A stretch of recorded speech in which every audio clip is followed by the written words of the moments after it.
Le fils de Nasreddin va rentrer au collège. Pendant les vacances qui précèdent, Nasreddin voit son fils très préoccupé. Un jour, il va le voir et lui demande « Qu'est-ce qui se passe? Ça fait des jours que je te vois tourner en rond. Pas bien? Mais papa, tu sais, je vais rentrer au collège et nous ici, on habite à la campagne. Tant qu'on était à l'école, on se connaissait tous, tout allait bien, mais là, je vais aller en ville. Comment les gens vont me regarder? Comment est-ce qu'il va falloir que je me comporte? C'est ça qui t'inquiète? Bon, pas de problème. Demain, je vais au marché, tu viendras avec moi. » Le lendemain matin, Nasreddin monte sur son âne, installe son fils derrière lui, avance vers la ville.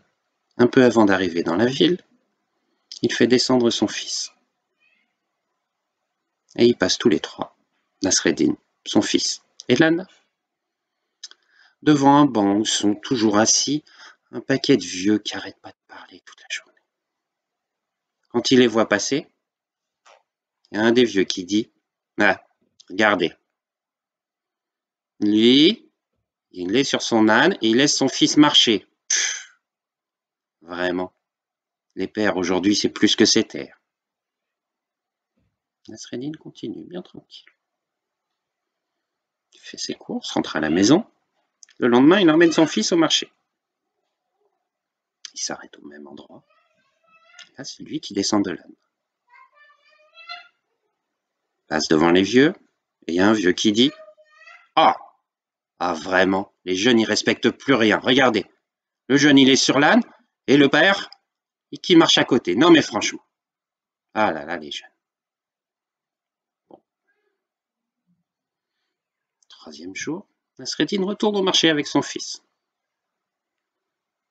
Quand il passe devant les vieux, ils sont assis tous les deux sur l'âne. Et il y a un vieux pour dire « Ah, mais on respecte plus les animaux maintenant. Regardez, 2 sur un âne, le pauvre. Il va être épuisé. On va lui casser le dos. » Ah, je vous jure, les gens n'ont plus aucune pitié pour les animaux.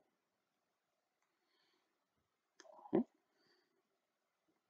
Le jour suivant, Nasreddin et son fils retournent à la ville pour marcher. On repasse devant les vieux.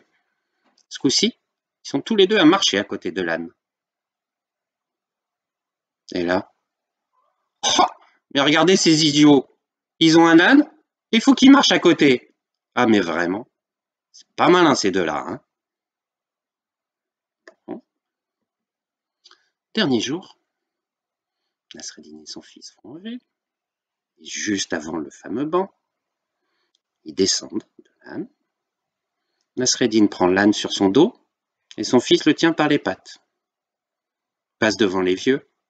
Ah, mais regardez ces abrutis! Ils ont un âne et c'est eux qui portent l'âne. Mais ils sont vraiment trop bêtes. Hein. Et ça rigole, et ça rigole.